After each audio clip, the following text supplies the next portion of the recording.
హెబ్రీయులకు రాసిన పత్రిక 10వ అధ్యాయము 19-20 వచనాలు చూసేద్దాం, ముగించుకుందాం. ఓకేనా?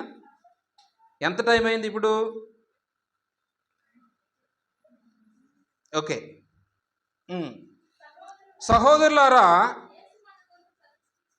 యేసు మన కొరకు ప్రతిష్ఠించిన మార్గమున అనగా నూతనమైనదియు జీవము గలదియు ఆయన శరీరమును తెర ద్వారా ఏర్పరచబడినదైన మార్గమున, ఇక్కడ ఒక మార్గాన్ని తెలియజేస్తూ ఉన్నాడు మనకి. హల్లెలూయా, హల్లెలూయా, దేవునికి స్తోత్రం. చూడండి, సహోదరులారా, యేసు మన కొరకు ప్రతిష్ఠించిన మార్గమున అనగా యేసుక్రీస్తు ఆ మార్గాలన్నింటికంటే ఒక శ్రేష్టమైన మార్గాన్ని మన కోసం ప్రతిష్ఠించారంట.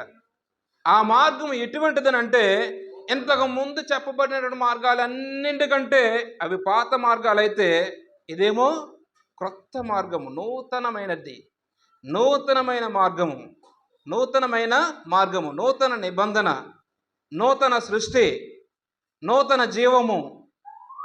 ఎవడైనా క్రీస్తునందున్న ఎడల నూతన సృష్టి.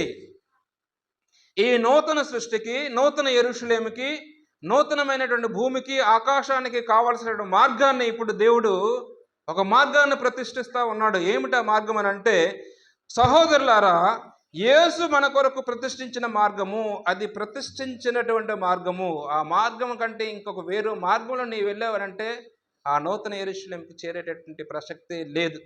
ఎందుకనంటే ప్రతిష్ఠించినటువంటి మార్గం. ఈ మందిరం దేనికోసం ప్రతిష్ఠించారు? ప్రార్థన కోసం, విజ్ఞాపన కోసం, మార్గాలను తెలియజేసుకోవడం, బోధించడం కోసం, దానికోసమే కదా ప్రతిష్ఠించారు. వేరే కార్యక్రమాలు ఇక్కడ జరగడానికి వీల్లేదు కదా.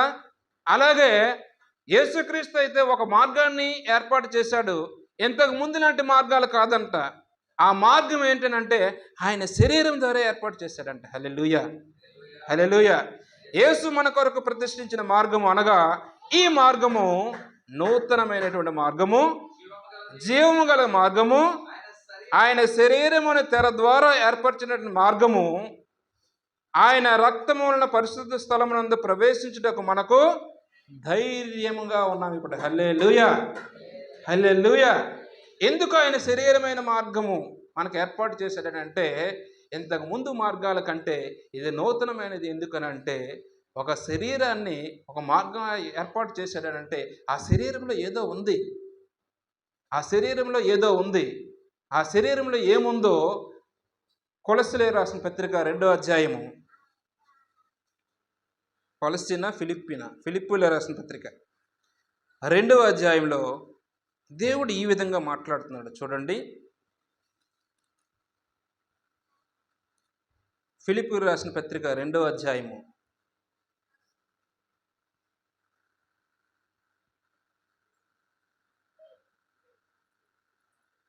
2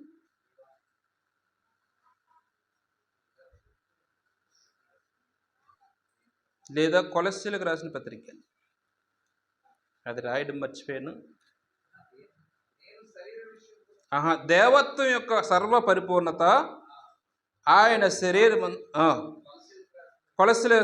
కొలస్సీలకు రాసిన పత్రిక 2వ అధ్యాయము 9వ వచనం చూడండి.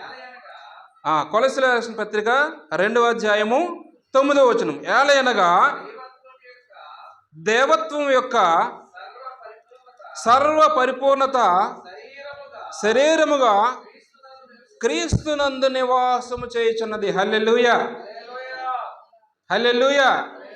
ఎందుకు ఆయన శరీరం ద్వారా ఒక నూతనమైన మార్గాన్ని ఏర్పాటు చేశాడని అంటే, అది ప్రతిష్ఠించిన మార్గం ఎందుకైందని అంటే, ఆ శరీరంలో తప్ప ఈ భూమి మీద ఇవ్వబడిన ఏ శరీరంలో కూడా దైవత్వం యొక్క సర్వ పరిపూర్ణత నివాసముగా చేయట్లేదు, శరీరముగా నివాసం చేయట్లేదు. అది ఎంతటి మహానుభావుడైనా, ఎంతటి వ్యక్తి అయినా, ఎంతటి ఆత్మీయుడైనా, ఎవరైనా సరే ఆ శరీరంలో దేవత్వం యొక్క సర్వ పరిపూర్ణత మాత్రం ఏ శరీరంలో ఈ భూమి మీద ఇవ్వబడిన ఏ శరీరకి ఆ యొక్క ఆధిక్యత లేదు.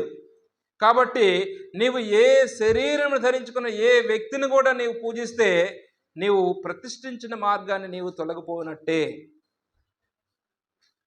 దేవత్వం యొక్క సర్వ పరిపూర్ణత, దేవుడు అనబడటానికి ఏదైతే అర్హత ఉందో, ఆత్మ అయిన దేవుడికి ఏ అయితే లక్షణాలు ఉన్నాయో, ఆత్మ అయిన దేవుడు ఏవైతే కలిగి ఉన్నాడో ఆ లక్షణాలన్నీ, ఆ శక్తి అంతా పరిపూర్ణంగా ఒక శరీరానికి ఇచ్చాడు దేవుడు. ఆ శరీరమే క్రీస్తు యొక్క శరీరం.